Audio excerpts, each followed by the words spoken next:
아, 네, 안녕하세요. 카프카 한국 사용자 모임 2021년 세 번째 버추얼 미터 진행하도록 하겠습니다. 왜 이러지? 잠시만요.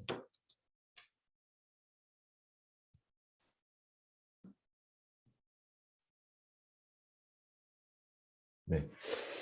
오늘 일정 공유를 하는 지금 요 시간 한 10분 정도 대략 진행하고요. 그리고 그 다음에 이제 그 컨슈머 그룹 활용이라는 주제로 제가 발표를 진행할 예정입니다. 그리고 한 10분 정도 잠깐 휴식 시간 가졌다가 예, 어, 그 아파치 카프카 3.0 주요 기능 소개라는 주제로 그 컨플런트의 황주필 상무님이 발표를 해주실 예정입니다. 이게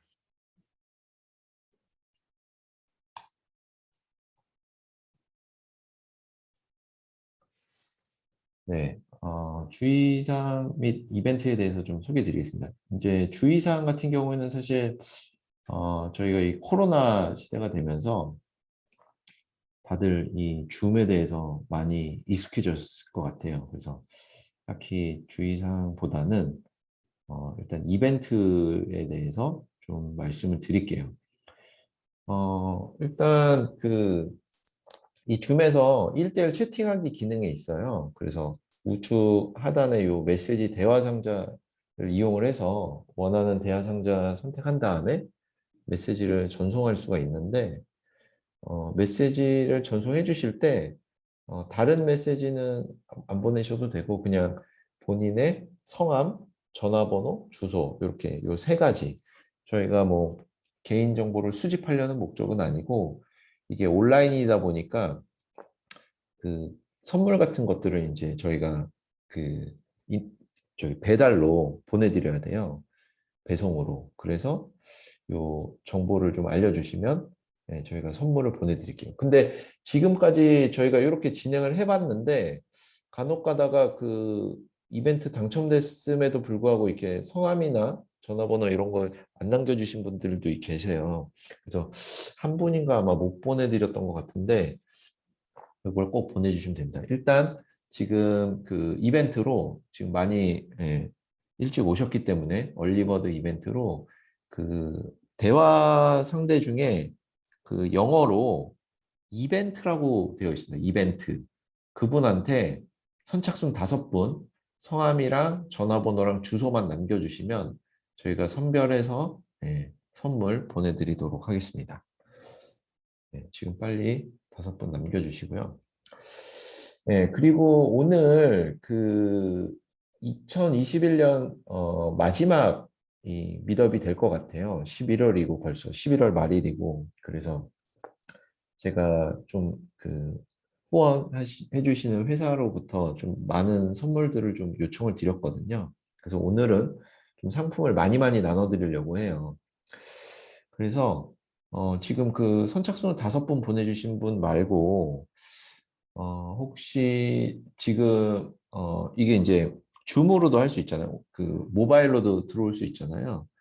혹시 모바일로 접근하신 분이 계시면은 2분, 요번에는 선착순 2분, 저기 마찬가지로 그 아이디 이벤트라는 아이디로 되어 있는 여기다가 모바일이라고 적어주시면은 모바일하고 성함, 전화번호, 주소 적어주시면은 또 선물 보내드리도록 하겠습니다.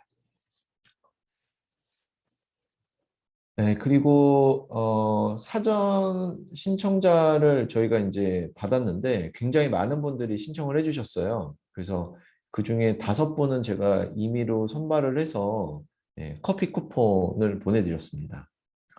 예, 앞으로도 많은 신청을 좀 부탁드리겠습니다.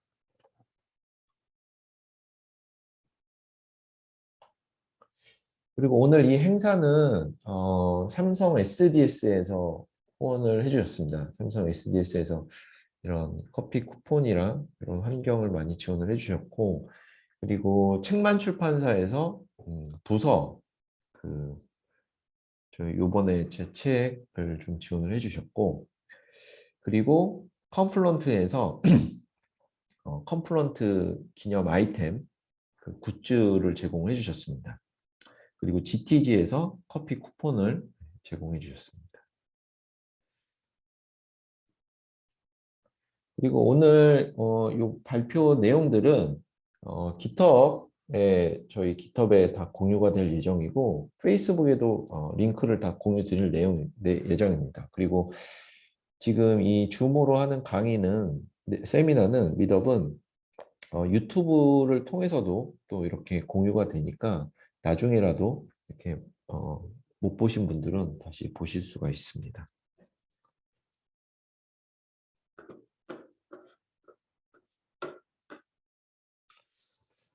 그리고 혹시 지금 오늘 날씨도 추운 저녁인데 지금까지도 예, 회사에서 이 미덥을 보면서 근무하고 계신 분이 있으시면은 그분들도 요 아이디 이벤트라고 돼 있는 아이디에 한 3분 정도 말씀 주시면은 선물 또 보내드리도록 하겠습니다. 그 남겨주실 때 항상 전화번호, 성함, 주소 이렇게 3가지 남겨주셔야 선물을 보내드릴 수가 있습니다.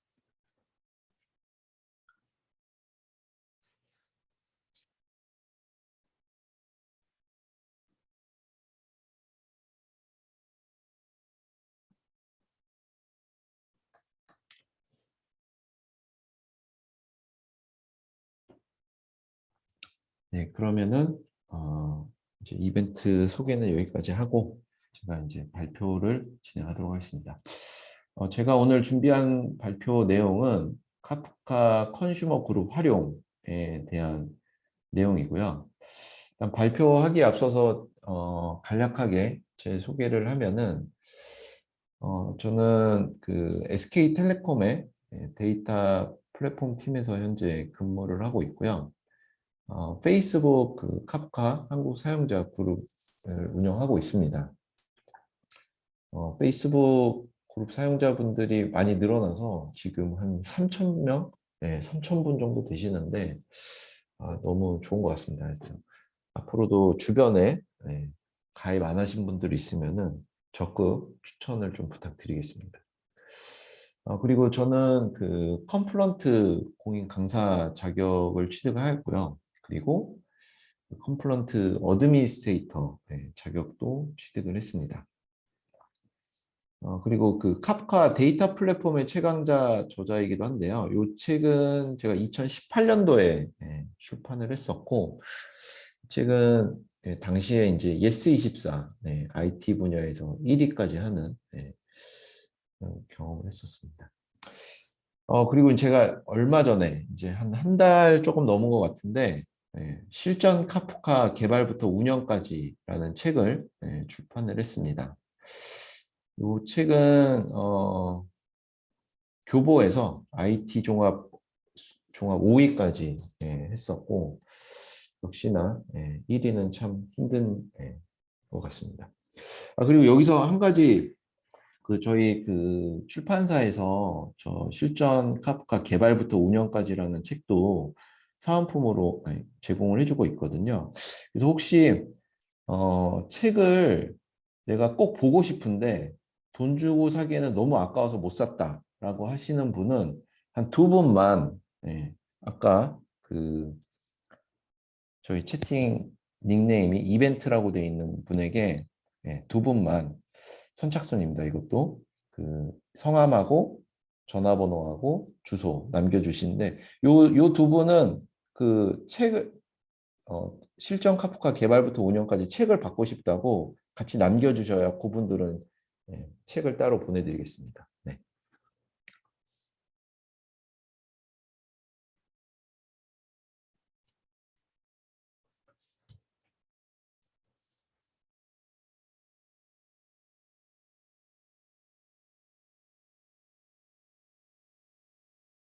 어, 와, 이 책, 제가 채팅 지금 봤는데 책 잘 보셨다고. 네.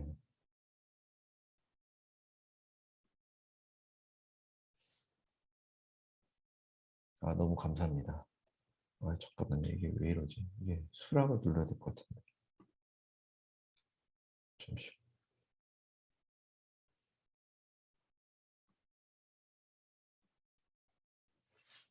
네. 오늘 제가 발표드릴 내용은 일단은 그 컨슈머 그룹의 이해, 그리고 컨슈머 그룹의 그 리밸런싱. 컨슈머 그룹에서 이제 리밸런싱이라는 동작을 하게 되거든요. 그래서 그 리밸런싱, 그리고 그 스태틱 멤버십이라는 기능이 있습니다. 그래서 스태틱 멤버십에 대한 그 기능, 그리고 실제 그 스태틱 멤버십을 적용하기 위해서 어떻게 해야 되는지, 뭐 주의사항이나 이제 이런 것들을 이제 최종 정리하는 이런 순서대로 진행을 하도록 하겠습니다. 먼저 첫 번째로 컨슈머 그룹의 이해입니다. 음, 일단 그 카프카에서는 그 카프카만 있는 것이 아니죠. 네. 이 카프카로 메시지를 전송하고 이 카프카에 저장되어 있는 메시지를 꺼내가는 이런 역할을 하는 그 클라이언트들이 있습니다. 그래서 이 메시지를 카프카로 전송하는 이 역할을 하는 게 이제 프로듀서라는 이제 클라이언트고요. 그리고 그 프로듀서가 보낸 메시지들은 카프카에 저장이 되어 있어요. 그 저장되어 있는 메시지를 이제 꺼내가는 그 클라이언트가 이제 컨슈머인 거죠. 그래서 오늘 제가 설명드릴 내용은 이 카프카를 중심으로 이 컨슈머 쪽, 이쪽을 좀 설명을 드리도록 하겠습니다. 일단 그 컨슈머에 대해서 좀 다시 좀 정의를 해보면 컨슈머는 지정되어 있는 그 카프카에 지정되어 있는 그 토픽, 카프카에 이제 여러 가지 토픽이 있는데 특정한 토픽으로부터 데이터를 컨슈머하는 역할을 하게 돼요. 그래서 이 그림에서도 보게 되면 카프카가 있고 거기에 이제 A라는 토픽이 있고 그 A라는 토픽 안에 들어있는 메시지를 이제 컨슈머가 꺼내가는 거죠. 일단은 이 컨슈머가 딱 있으면은 좋은데 이렇게 토픽이랑 컨슈머만 있으면 좋은데 여기에서 이제 그 카프카의 토픽이 무조건 그 하나 이상의 파티션으로 나누어지게 됩니다. 그렇기 때문에 이제 컨슈머도 하나만 존재하는 게 아니라 컨슈머도 그 파티션 수에 맞춰서 존재를 할 수가 있게 됩니다. 그래서 이 그림에서 보면 A 토픽의 파티션 0번은 컨슈머 1이 담당을 해서 메시지를 이제 컨슈밍 하는 거고요. 그리고 A 토픽의 파티션 1은 컨슈머 2가 담당해서 메시지를 꺼내가게 됩니다.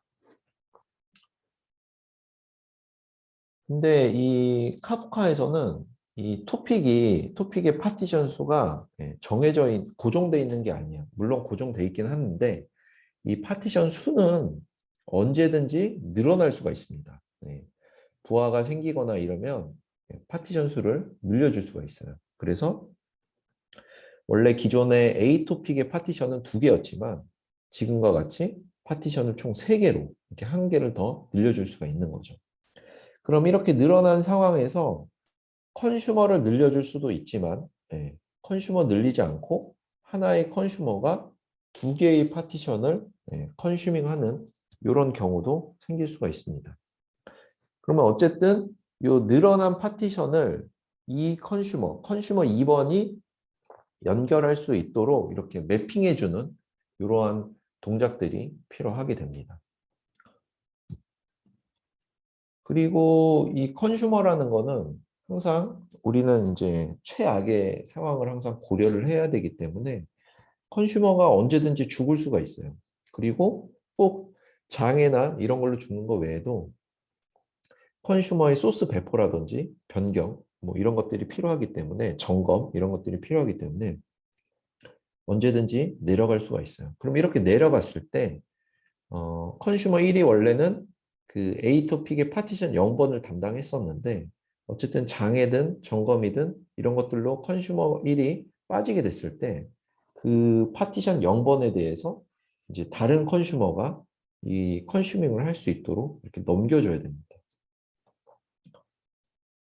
그래서 결과적으로 이 컨슈머들을 이 파티션별로 할당되어 있는 이 컨슈머들을 관리를 누군가 해줘야 되고 이러한 것들을 또 이제 골고루 밸런싱을 맞춰주기 위해서 리밸런싱을 하기 위한 이러한 동작들이 필요하게 돼요.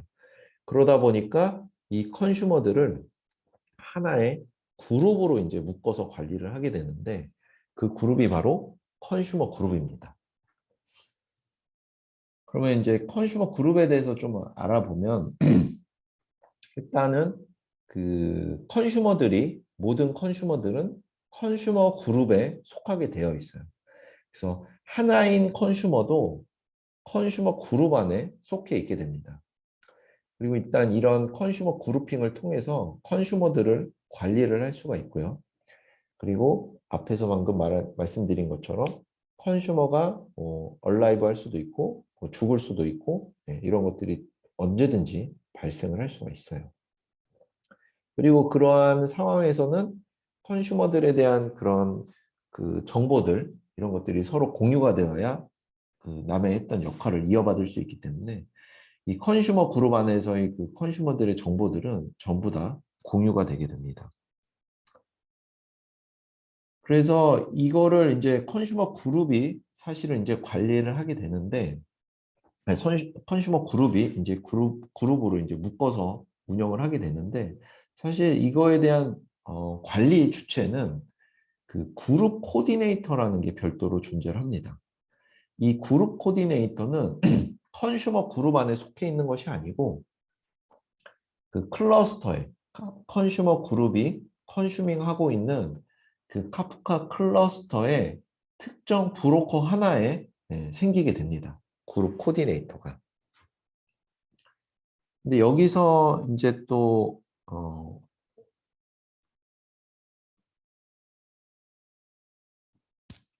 수락을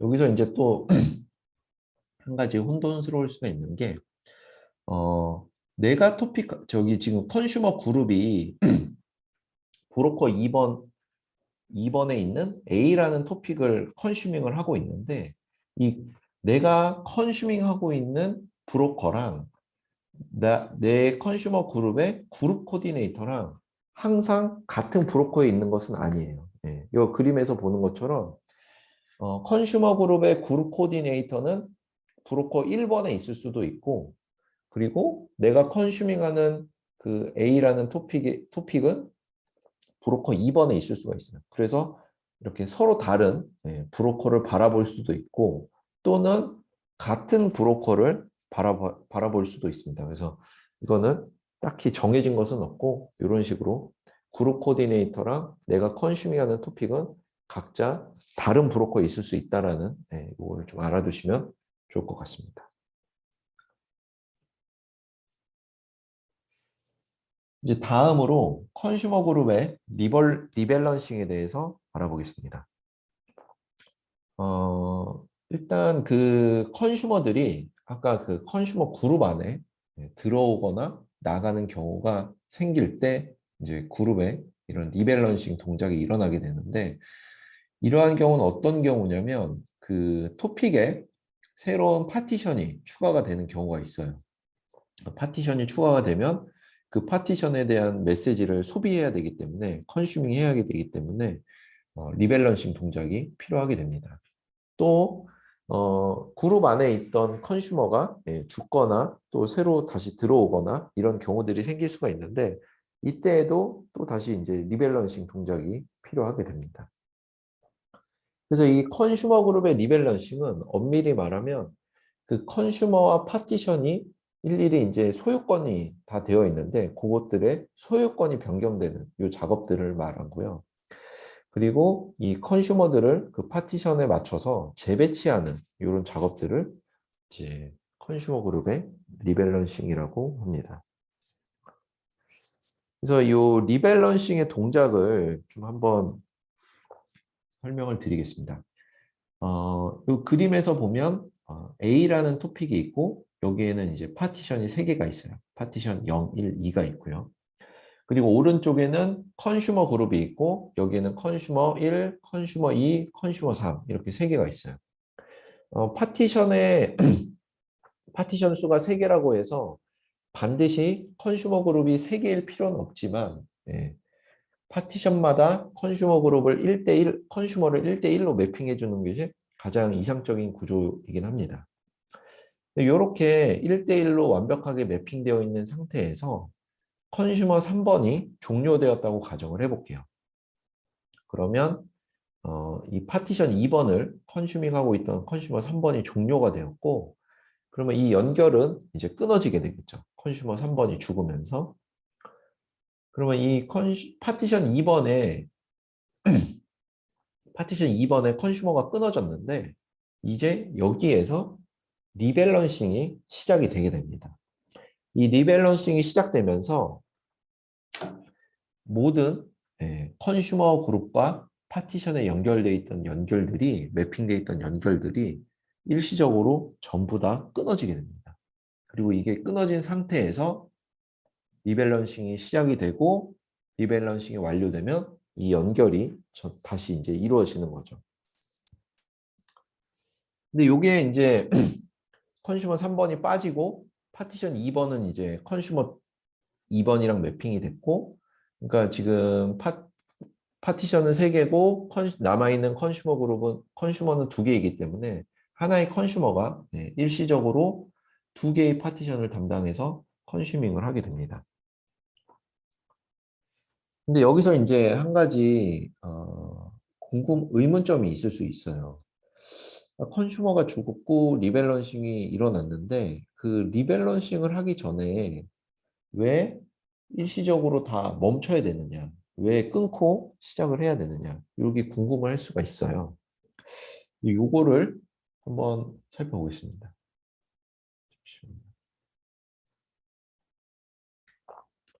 일단 제가 앞에서 말씀드린 것처럼 그 리밸런싱 동작에서는 소유권이 변경이 돼야 돼요. 네. 그래서 리밸런싱 동작 전에 상황을 보면 파티션 0번이랑 컨슈머 1번이 매핑이 되어 있고 파티션 1번이랑 컨슈머 2가 매핑이 되어 있어요. 근데 이게 이제 그 컨슈머 1번 기준으로 리밸런싱 후에는 파티션 0번이 아니라 파티션 1번이 매핑이 되어야 되는 상황인 거예요. 그래서 보면 이렇게 컨슈머 1번이 파티션 1번을 이제 매핑을 하려고 소유권을 변경하려고 시도를 하는데 지금 보면 파티션 1번이랑 컨슈머 2가 아직도 매핑이 되어 있는 상태예요. 이런 상태에서는 소유권을 변경을 할 수가 없습니다. 왜 소유권을 변경할 수가 없냐면 하나의 그 컨슈머 그룹 안에서 동시에 같은 파티션을 2개의 컨슈머가 땡겨갈 수가 없는 거예요. 왜 그러냐면 파티션 1번을 2개의 컨슈머가 하나의 컨슈머 그룹 안에서 2개의 컨슈머가 메시지를 컨슈밍 하게 되면은 그 파티션 안에 있는 메시지의 오더링이 뒤섞이게 돼요. 그렇기 때문에 카프카에서는 하나의 컨슈머 그룹 안에서 2개의 컨슈머가 동시에 하나의 파티션을 컨슈밍 할 수 없도록 설계가 되어 있습니다. 그렇기 때문에 이 소유권을 변경하기 위해서는 파티션 1번이 컨슈머 2번이랑 매핑되어 있던 이 연결 자체가 끊어져 있는 상태에서는 손쉽게 소유권을 변경할 수가 있는 거예요. 그래서 이러한 소유권 변경을 손쉽게 할 수 있도록 일시적으로 이 모든 연결을 다 끊어버리고 리밸런싱을 하게 되는 겁니다. 그래서 이렇게 리밸런싱을 연결을 다 끊어버린 상태에서 리밸런싱을 하기 때문에 새로운 파티션을 컨슈머랑 이렇게 1대1로 매핑하는 게 굉장히 용이한 거죠. 네. 그리고 이렇게 연결을 다 끊어버리기 때문에 또 하나 이제 장점은 뭐냐면 지금은 제가 뭐 파티션이 3개고 컨슈머가 3개라고 하겠지만은 파티션이 50개 또는 많이 쓰는 경우 뭐 100개일 경우도 있는데 이렇게 많은 파티션을 컨슈머랑 매핑하는 것도 연결이 다 끊어져 있으면 일괄적으로 한 번에 일괄적으로 하기에도 굉장히 용이합니다. 그래서 이러한 장점들 때문에 컨슈머에서 리밸런싱을 할 때에는 연결을 다 끊고 하게 됩니다. 그럼 이번에는 이제 그 컨슈머 3번이 종료가 되면서 리밸런싱이 일어나는 걸 봤는데 다음은 컨슈머 3번이 다시 조인하면서 리밸런싱이 일어나는 것을 한번 보겠습니다. 컨슈머 3번이 이제 죽어 있다가 점검이라든지 이런 걸 했다가 다시 살아났어요. 살아나면 내가 이제 새로운 컨슈머로 조인했다라는 걸 이제 알려주게 되죠. 그러면 요 연결을 해야 되는데 파티션 2번이랑 컨슈머 3번이랑 어쨌든 요 연결을 하기 위해서 다시 리밸런싱이 필요합니다. 그러면 또 마찬가지로 모든 연결을 다 끊어버린 상태에서 일시적으로 멈춰 놓고 그 다음에 일괄적으로 다 소유권을 변경을 하게 되죠. 그래서 리밸런싱이 일어나게 되는 거죠. 그러면 지금 이 상황을 살펴보면 컨슈머가 죽었을 때 리밸런싱이 한 번 일어났어요. 그리고 컨슈머가 다시 살아났을 때 리밸런싱이 또 일어났죠. 그래서 예를 들어서 파티션이 50개인 토픽이 있는데 요거를 뭐 컨슈머들을 이렇게 하나하나씩 이제 배포를 한다고 쳐볼게요. 그러면은 뭐 한 대 죽고 올라오고 한 대 죽고 올라오고 컨슈머가 그렇게 진행을 했을 때 리밸런싱이 컨슈머 그룹의 리밸런싱이 죽었을 때 한 번, 살아났을 때 한 번, 죽었을 때 한 번, 살아났을 때 총 100번의 리밸런싱이 일어나게 되는 거죠. 그리고 이러한 리밸런싱이 일어날 때마다 컨슈머는 전체적으로 일시적으로 멈추게 됩니다. 근데 이렇게 일시적으로 잠깐씩 멈추는 게 사실 트래픽이 많지 않은 경우에는 별다른 영향이 없을 수가 있겠죠. 하지만 대규모의 트래픽을 처리하는 컨슈머 그룹에서는 이렇게 일시적으로 멈추는 이런 그 컨슈머 그룹의 리밸런싱으로 인해서 이렇게 일시적으로 멈추는 게 굉장히 큰 영향을 끼치게 됩니다. 그래서 이 그림으로 다시 살펴보면 이 컨슈머가 점검이나 이런 것 때문에 잠깐 끊어진 거예요. 잠깐 끊어졌지만 이 카프카에서는 프로듀서와 컨슈머는 완벽하게 격리가 되어 있죠. 따로 동작을 하게 되어 있어요. 그래서 이 컨슈머가 끊어져 있는 상태에서도 프로듀서는 계속해서 카프카로 메시지를 쏘게 됩니다. 그러면 결과적으로 이 컨슈머가 멈춰 있는 동안에도 프로듀서가 메시지를 쏘기 때문에 이 카프카에는 메시지가 누적이 돼요. 한마디로 레그가 생기는 거죠. 지연이 생기는 거죠. 그리고 컨슈머가 연결되면 이 쌓여있던 메시지들을 일시적으로 한 번에 또 쫙 땡겨가겠죠. 네트워크 트래픽도 굉장히 많이 사용하게 되고 컨슈머 쪽에 이제 부하라든지 이런 것들도 굉장히 높아지겠죠. 그래서 저희 수락을 좀 눌러주시겠어요?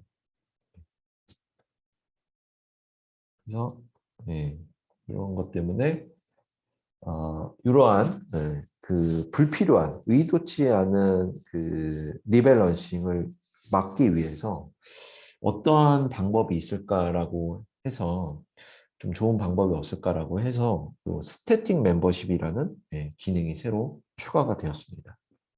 이 스태틱 멤버십이 추가된 거는 스태틱 멤버십에 대해서 좀 알아볼게요.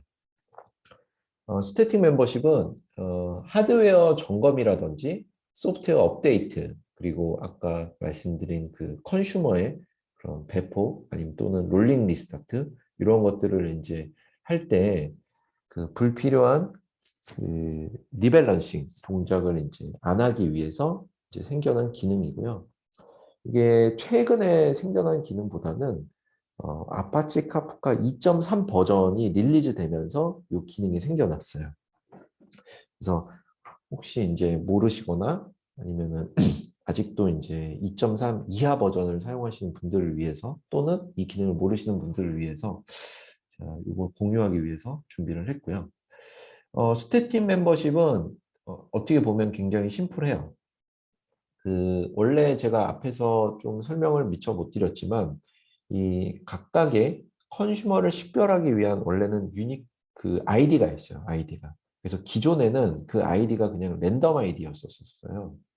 근데 이 스태틱 멤버십으로 넘어오면서는 그 아이디를 유니크하게 지정을 해주는 거예요. 그래서 그 아이디를 보고 이 아이디가 전에 있었던 아이디구나. 그러니까 나갔다가 들어오더라도 그 동일한 아이디였구나라는 것을 알 수가 있는 거예요.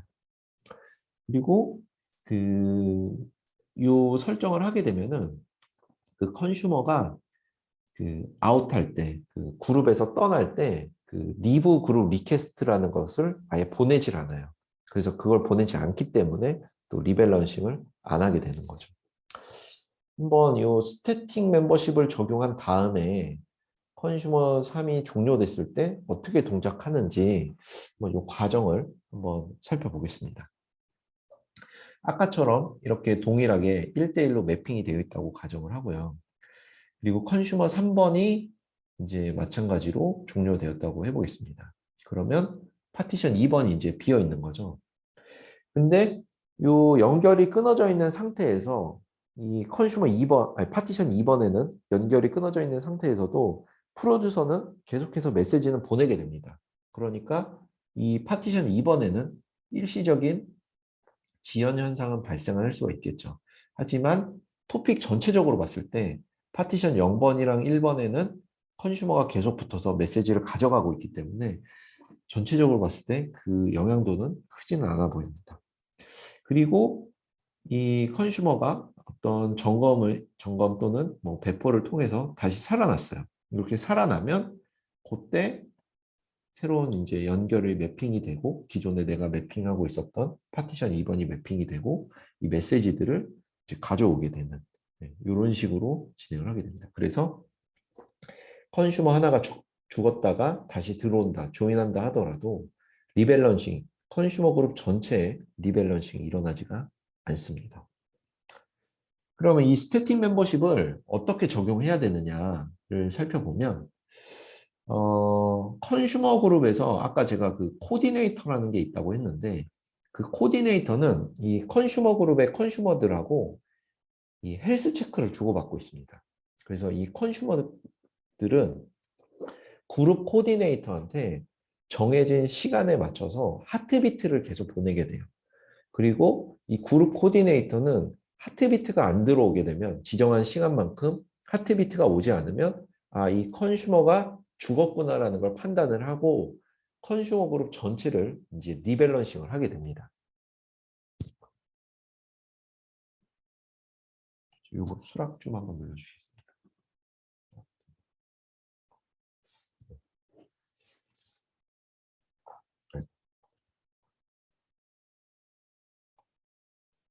네, 그래서 그 컨슈머 그룹에서 헬스 체크하는 요 값이 있는데 일단은 그 하트비트 인터벌이 이제 기본 값으로 3초예요. 그리고 그 세션 타임아웃 아까 그 최대 얼마 동안 그 하트비트가 오지 않을 때까지 기다리는지 그게 이제 10초거든요. 그래서 하트비트 값은 세션 타임아웃의 3분의 1 값을 설정하는 걸 이제 권장을 하게 됩니다. 그리고 이제 맥스 폴 인터벌은 이제 폴을 안 하는 동작을 할 수가 있잖아요. 컨슈머가 하트비트는 보내지만 폴을 안 하는. 그래서 그거는 최대 5분까지가 이제 기본 값이고요.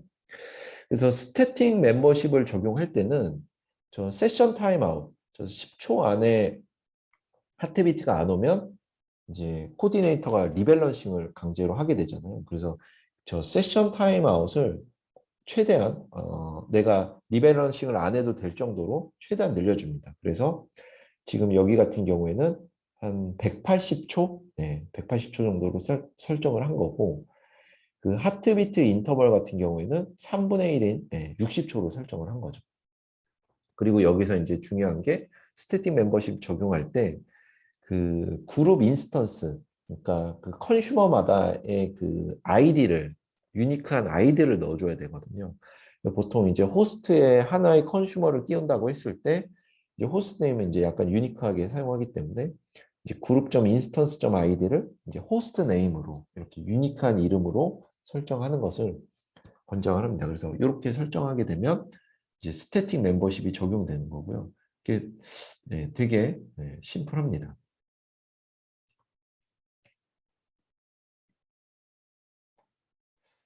그래서 이 내용을 좀 전체적으로 정리를 해보면 일단은 스태틱 멤버십을 설정을 해서 불필요한 그 리밸런싱을 회피하는 것이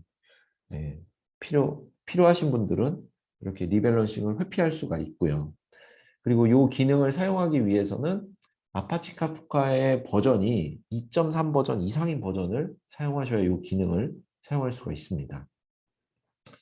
그리고 그 세션 타임아웃이 이제 너무 길게 되면은 그 그 감지하는데 너무 늦거든요. 그렇기 때문에 적절한 그 세션 타임아웃 시간을 설정을 해야 되는데 한 1분에서 한 3분 정도, 요 정도 설정하는 게 좋을 것 같습니다. 예를 들어서 뭐 한 5분이나 10분 이렇게 정할 수도 있어요. 세션 타임아웃을. 하지만 그렇게 길게 너무 하게 되면은 실제로 이 컨슈머가 장애가 발생을 했을 때 장애를 조치하기까지가 시간이 너무 오래 지연이 되는 거죠. 그래서 적절한 시간으로 설정을 하는 것이 좋을 것 같습니다. 그리고 또 하나의 주의사항은 아까 제가 그 그림으로도 설명을 드렸는데 특정 파티션에는 컨슈머가 없기 때문에 이 세션 타임아웃 시간 동안 컨슈머가 없기 때문에 지연이 조금은 발생을 하게 됩니다. 그래서 그러한 부분들은 참고를 해주시고 그리고 instance.group ID 이 부분은 반드시 유니크한 이름으로 설정을 하시길 권장합니다.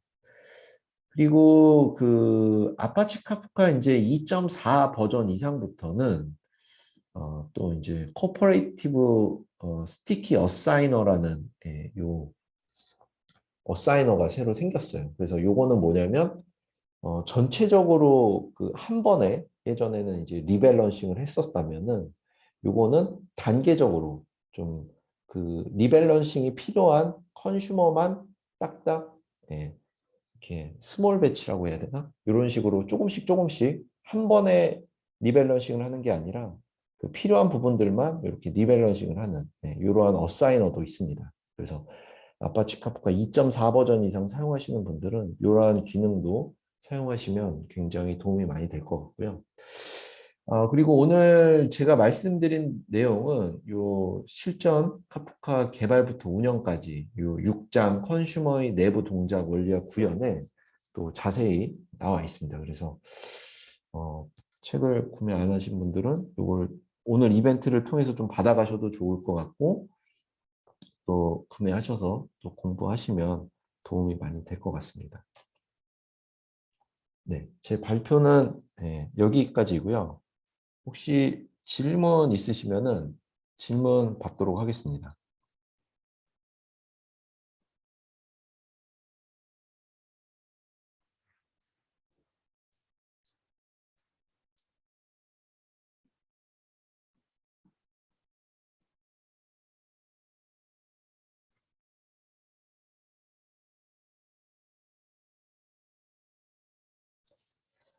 질문이 없으시네요. 그러면은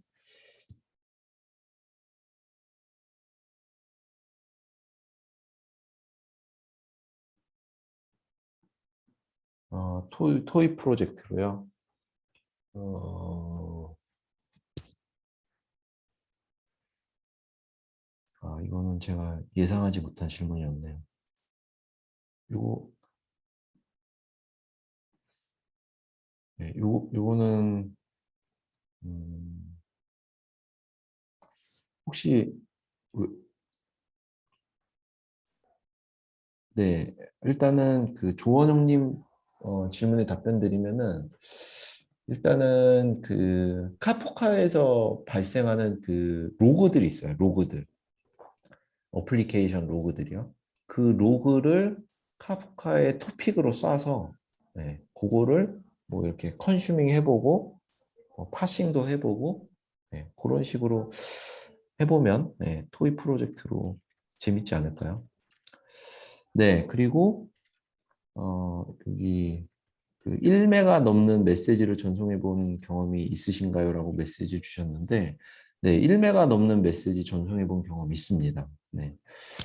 사실 저는 개인적으로는 1메가 넘는 메시지는 좀 그 카프카는 제가 테스트를 해보니까 메시지 크기가 늘어나면 늘어날수록 처리량이 굉장히 떨어지더라고요. 그래서 그 메시지 그 어디서 제가 봤는데 카프카는 다큐멘트인가 어디서 봤는데 그 대용량의 메시지를 처리하기 위한 시스템은 아니다. 뭐 이런 얘기들도 있었거든요.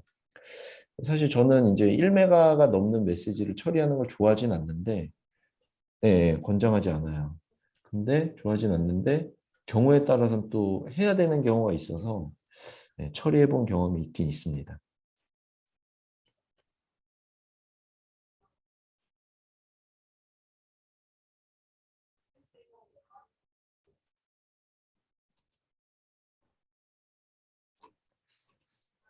강한구님이 이런 질문 주셨네요. 그룹 코디네이터가 있던 브로커가 죽어서 다른 브로커로 옮겨가면 스태킹 멤버십 기능이 동작하지 않나요?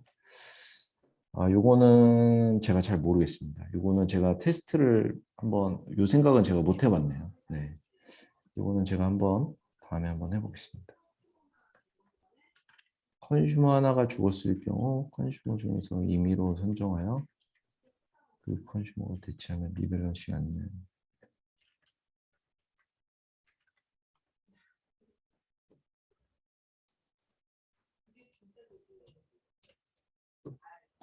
네, 이철민 님이 말씀 주신 게 요 기능이 이제 코퍼레이티브 그 스티키 어사이너 네, 요 기능이 이제 요런 비슷한 기능이에요. 그래서 2.4 버전부터는 네, 컨슈머가 하나가 죽으면 그 컨슈머가 하고 있던 걔만 네, 그 파티션만 네, 리밸런싱이 일어나고 다른 애들은 그대로 가만히 존재하고 있습니다.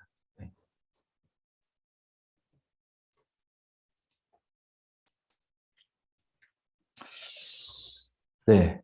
네. 오늘 제가 발표한 내용은 여기까지 하고요. 10분간 쉬었다가 이따가 또 진행하도록 하겠습니다. 수고하셨습니다.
아, 네. 이철민님 말씀 주신 거. 이게 질문이 어처구니 없는 게 아니라요. 이 질문 굉장히 많이 받아봤습니다. 그리고 이거 관련해서 이야기도 많이 해봤고요. 근데 일단은 세 개의 파티션인데 이제 네 개의 컨슈머로 구성을 한 거잖아요. 그러면 말씀하신 것처럼 컨슈머 하나가 놀고 있는 거예요. 놀고 있는 거. 근데 이게 놀고 있다 보니까 이게 사실 컨슈머가 언제 죽을지도 모르고 그리고 컨슈머가 세 개였다가 죽으면 두 개로 이제 리밸런싱이 되잖아요. 그래서 굳이 이거를 하나를 놀고 있으면서 네, 자원을 낭비할 필요가 있을까? 네, 이런 것들이 좀 얘기가 많았고 그래서 굳이 하나를 아이들하게 냅두지 말고 그냥 1대1로 매핑해서 쓰는 게 가장 좋겠다라는 의견이 좀 많았었습니다. 그래서 말씀하신 거는 어처구니 없진 않고요. 굉장히 이런 질문 많이 받아봤습니다. 논의도 많이 해봤고요. 네. 그리고 동호님이 질문 주셨는데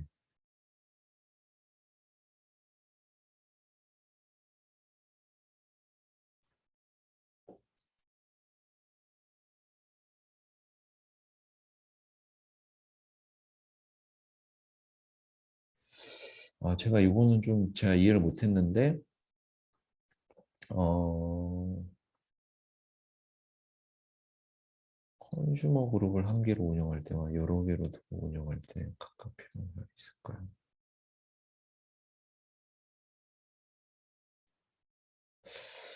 제가 이걸 잘 이해를 못했는데 이제 그 얘기인가 아닌가 싶긴 하거든요. 그러니까 하나의 컨슈머 그룹이 하나의 토픽만 컨슈밍 하는 건지 아니면은 하나의 컨슈머 그룹이 다수의 토픽을 컨슈밍 하는 건지 요건가요? 복수계의 컨슈머 그룹을 운영한다는 게 제가 잘 이해는 안 됐네요.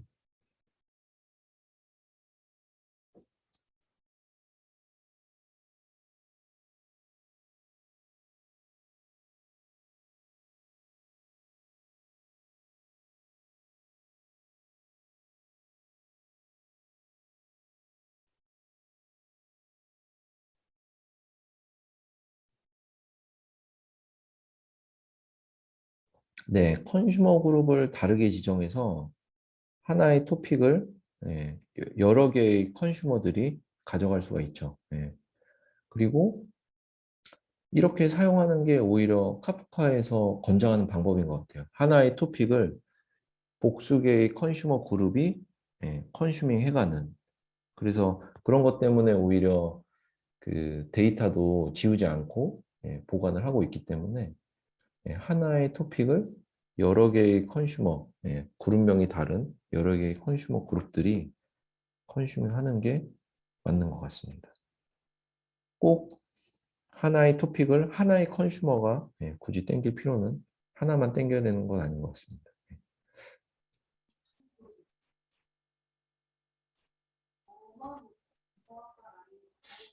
그런 경우는 그러니까 특정 파티션에 있는 데이터가 두 개의 애플리케이션에서 필요하다.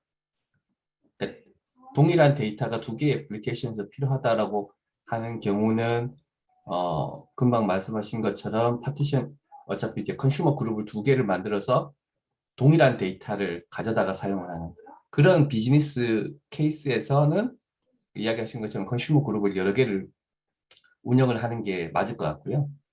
근데 이제 데이터의 정합성을 위해서 무조건 한 번만 처리를 해야 된다라고 하면 컨슈머 그룹을 두 개를 하게 되면 어차피 두 번 처리를 하는 거니까 동일한 메시지에 대해서 그런 경우의 유스 케이스를 좀 보고 판단을 하시는 게 맞을 것 같습니다. 네, 현주 비상무님이 또 좋은 말씀해 주셨네요. 감사합니다. 잠시 후에 한 2분 정도 후에 시작하도록 하겠습니다.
어, 지금 이제 시간이 돼서 잠시만요. 제가 이거 공유를 끊고요. 지금 그 발표하시기에 앞서서 또 좀 오늘 상품이 많이 있기 때문에 또 상품을 좀 나눠드려야 되거든요. 혹시 그 오늘 뭐 비도 오고 그래서 굉장히 기분이 안 좋으신 분이 있으시면은 상품 드리도록 하겠습니다. 저희 이벤트 아이디에다 이 아이디 분에게 선착순으로 한 3분 정도 난 오늘 기분 너무 안 좋아서 상품을 꼭 받아가야겠다 하시는 분은 꼭 남겨주실 때 성함, 전화번호, 주소 남겨주셔야 사은품 보내드릴 수 있습니다. 네. 상무님 발표 부탁드리겠습니다.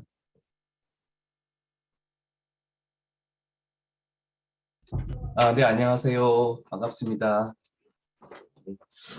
세 번째, 2021년 세 번째 미더의 두 번째 주제로, 네, 아파치 카프카 3.0 업데이트에 대해서 발표를 진행을 하도록 하겠습니다.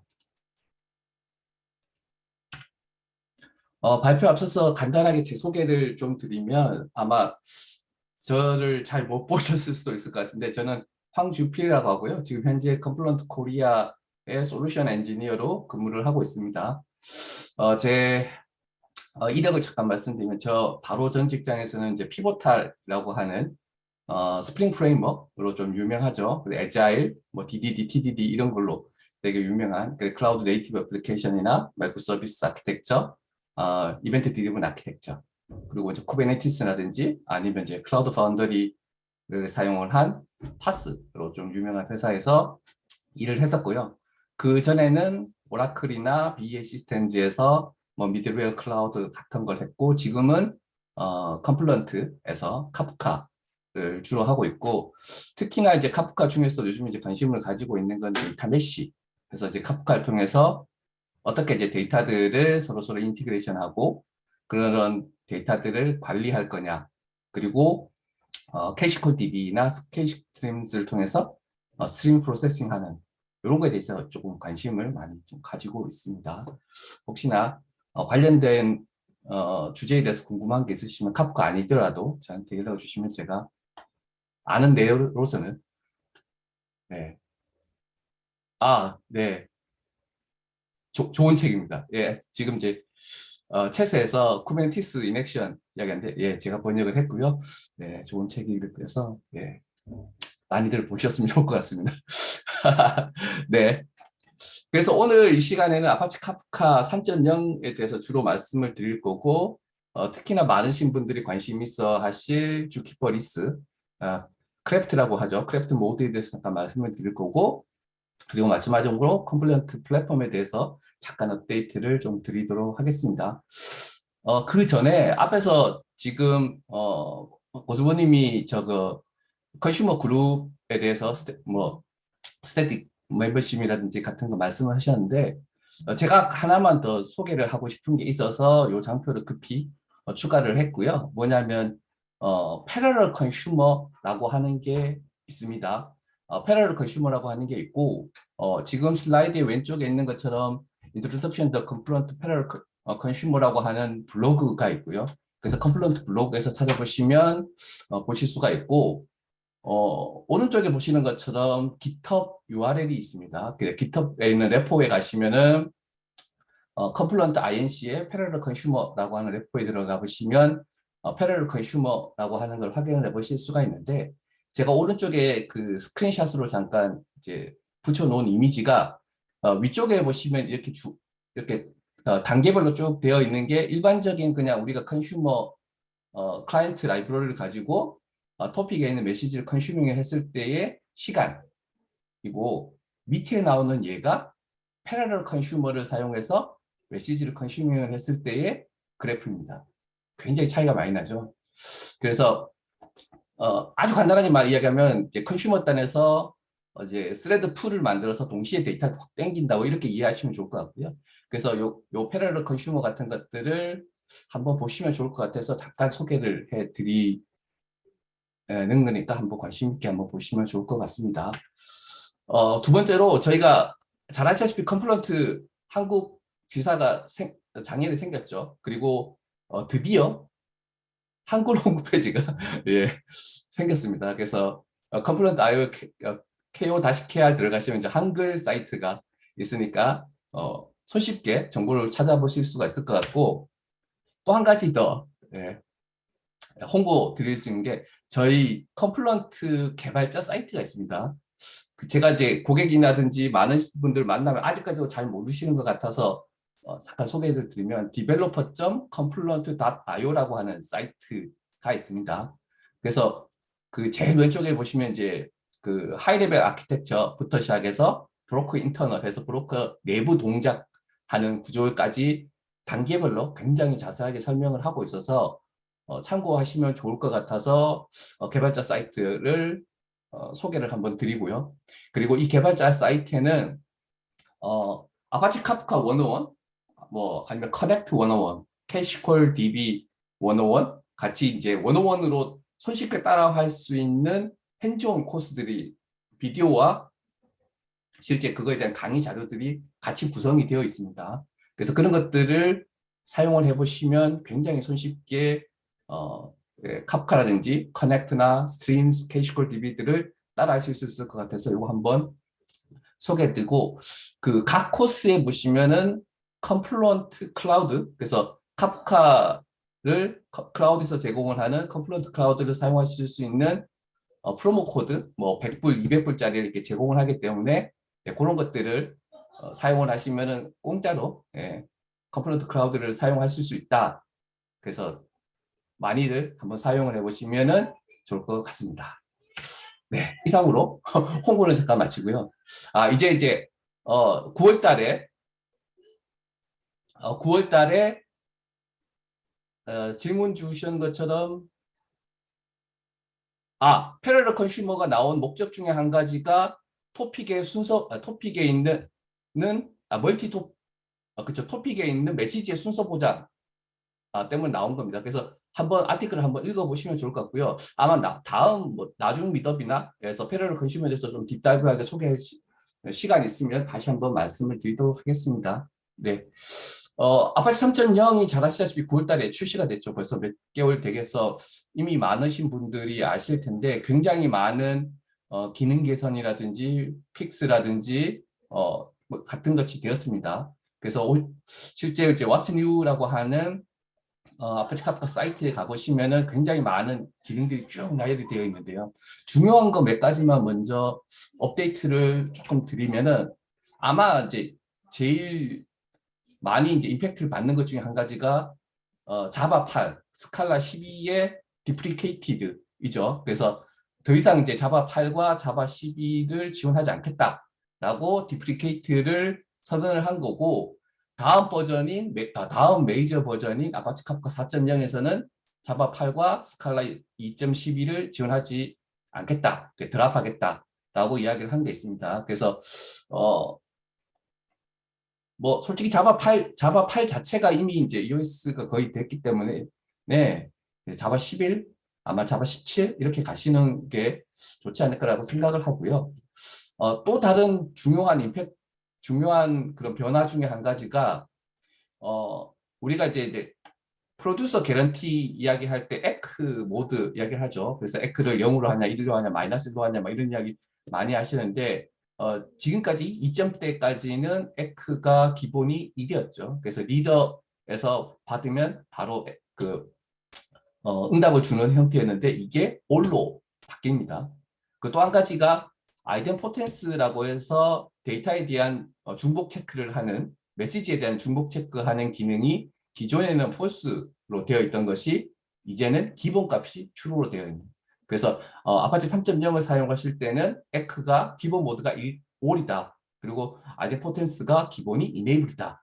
라고 하는 것도 이제 감안을 하시면 좋을 것 같고 만약에 내가 아이덴포텐스라든지 에크 모드를 예전처럼 사용하겠다면은 설정에서 강제적으로 변경을 해주셔야 한다라고 하는 게 있습니다. 그래서 이것도 좀 중요한 변경 사항이라서 말씀을 드리는 거고요. 그리고 커넥터 API 관련해서 중요한 것 중에 한 가지가 실제 커넥터를 리스타트할 때 타스크도 이제 같이 리스타트할 수 있도록 우리가 일반적으로 커넥터 사용하실 때 컬 그래서 REST API를 가지고 많이들 사용하시잖아요. 그래서 포스트에서 커넥터스 이름하고 리스타트 하시게 되면 이제 커넥터를 제시할 수 있을 텐데 그때 타스크를 포함해서 그러니까 failed 된 타스크만 제시한다든지 이런 식의 것들을 REST API를 가지고 하실 수가 있고요. 스트림스 API 관련해서 제가 생각했을 때 좀 중요한 것 중에 한 가지가 윈도우, 그러니까 K스트림이라든지 캐시콜 DB에서 윈도우를 가지고 특정 시간 주기에 있는 레코드만 가지고 올 때 그레이스 피리어드라고 해서 실제 그 시간보다 살짝 벗어난 데이터들도 같이 땡겨서 하는 그런 것들이 있는데 이제 디폴트 값이 이제 디폴트가 기존에 24시간 이렇게 박혀져 있던 것이 이제 너무 길다라고 해서 이제 그거 자체가 삭제가 되는 그런 게 있습니다. 그래서 그런 것들을 염두에 두시면 좋을 것 같습니다. 이 이외에도 굉장히 많은 변경 사항들이 있는데 굉장히 이제 마이너한 것들이라서 그런 것들은 좀 한 번씩 보시면 좋을 것 같고요. 어떻게 보면 이제 카프카 하시는 분들의 많이들 기다리고 있는 기능이 아마도 킵500이라고 일반적으로 우리가 부르고 주키퍼 리스라고도 부르고 크래프트 이렇게 이제 크래프트 모드라고 부르는 그래서 실제로 크래프트 모드라고 하는 게 2.6에서 처음 이야기가 되었고 2.8에서 얼리 액세스가 릴리즈가 됐죠. 얼리 액세스. 그리고 이번에 3.0이 나오면서 프리뷰가 되었습니다. 그리고 아마 요 바로 다음 버전에는 실제로 주키퍼 자체가 디프리케이트가 될 거고요. 3.x 버전에서 주키퍼가 디프리케이트가 되고 4.0 버전에는 이제 아파치 4.0 버전 이상에서는 주키퍼가 완전히 없어지는 이런 순서로 진행을 할 장기적인 로드맵으로 되어 있습니다. 물론 이제 일정은 변경될 수 있고요. 근데 하지만 이런 일정으로 진행할 계획이다라고 하는 거고, 뭐 오늘도 제가 질문을 한 가지 받았는데, 그러면 지금 카프카 3.0에서 주키퍼를 빼도 되나요? 뭐 이런. 근데 아직까지도 프리뷰 상태인 거고요. 실제 개발 환경에서 사용을 하는 건 괜찮지만 실제 운영에서 사용을 하신 거는 아직까지도 조금은 조심스럽다라고 말씀을 드릴 수 있고, 그래서 실제로 제 생각은 제 개인적인 생각인데, 주키퍼 디프리케이티드가 되는 3.x 브릿지 릴리즈라고 표현을 해놨죠. 그래서 내년 한 중반 이후에 발표될 예정으로 되어 있는데, 그때 정도 되면 주키퍼를 빼고 실제 운영할 수 있지 않을까라고 생각을 하고 있습니다. 그래서 일단은 킵 500에 대해서 조금 자세하게 한번 보면, 지금 현재 아파치 카프카의 현재 구조는 잘 아시다시피 주키퍼라고 하는 코디네이터가 있고 실제 카프카 브로커가 이렇게 있는 형태죠. 근데 이제 카프카 브로커를 자세히 보시면 카프카 브로커에는 컨트롤러라고 하는 게 있습니다. 컨트롤러. 그래서 보통 이제 카프카 전체 이제 브로커 클러스터, 카프카 클러스터 내에서는 컨트롤러라고 하는 역할을 하는 브로커가 한 대가 이렇게 뜨게 되죠. 그러니까 대체로는 제일 먼저 주키퍼에 액세스하는 애가 실제 컨트롤러가 이렇게 됩니다. 그러면 이 컨트롤러가 뭘 하는 거냐 하면은 주키퍼가 가지고 있는 카프카 클러스터 메타데이터를 복제를 뜹니다.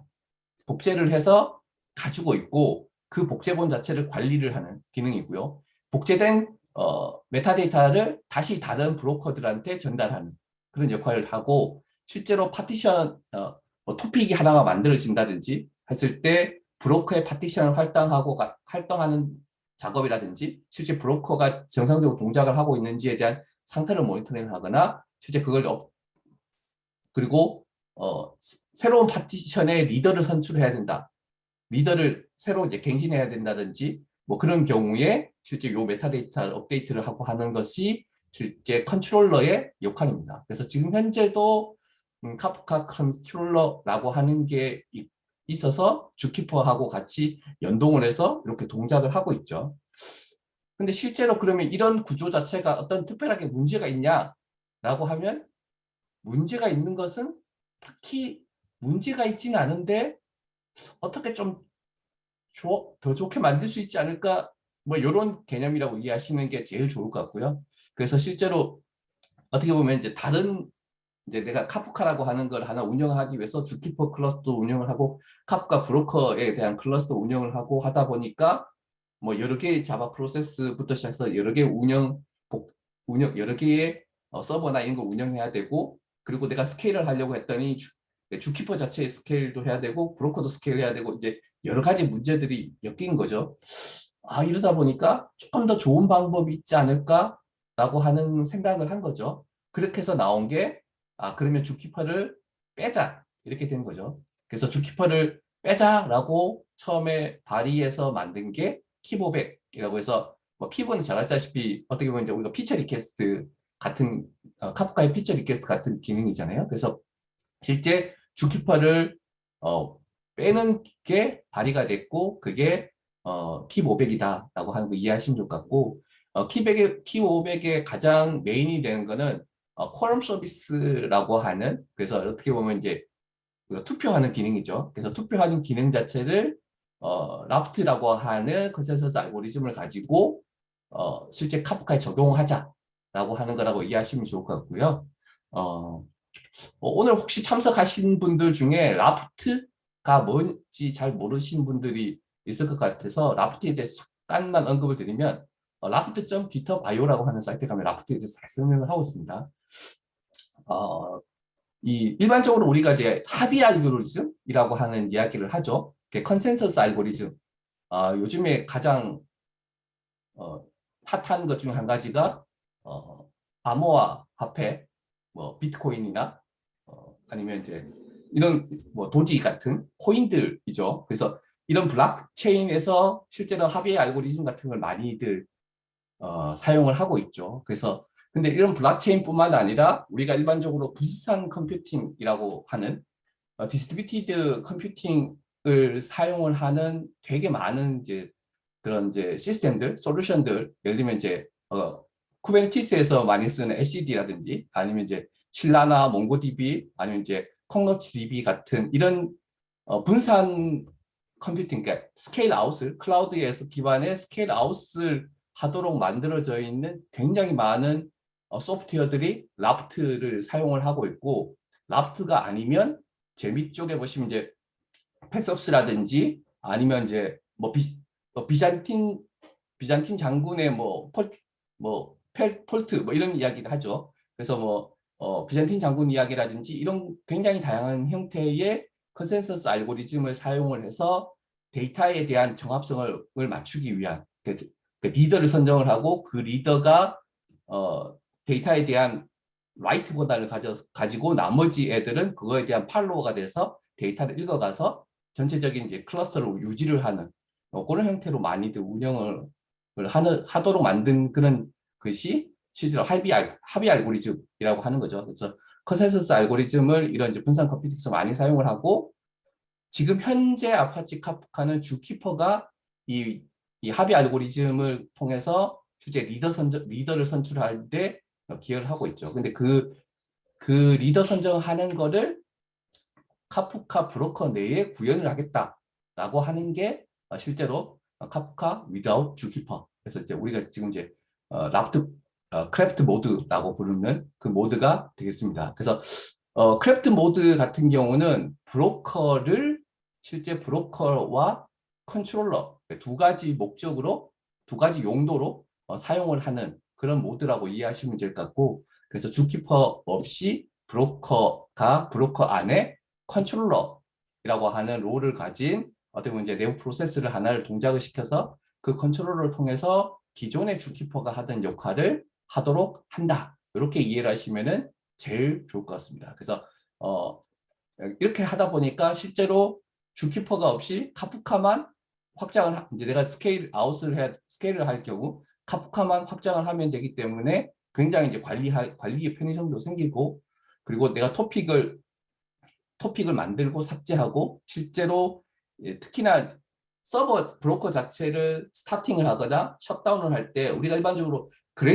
내가 서버를 죽일 때도 그레이스풀 셧다운이라고 해서 실제 상태 자체를 실제로 다른 브로커나 주키퍼한테 알리고 그걸 전파하고 하는 이런 내부 작업들을 쭉 진행을 하고 서버를 죽이거나 뭐 그렇게 해야 되죠. 근데 그게 굉장히 내가 예를 들면 굉장히 많은 토픽과 파티션을 가지고 있는 경우에 그게 시간이 굉장히 오래 걸린다는 거죠.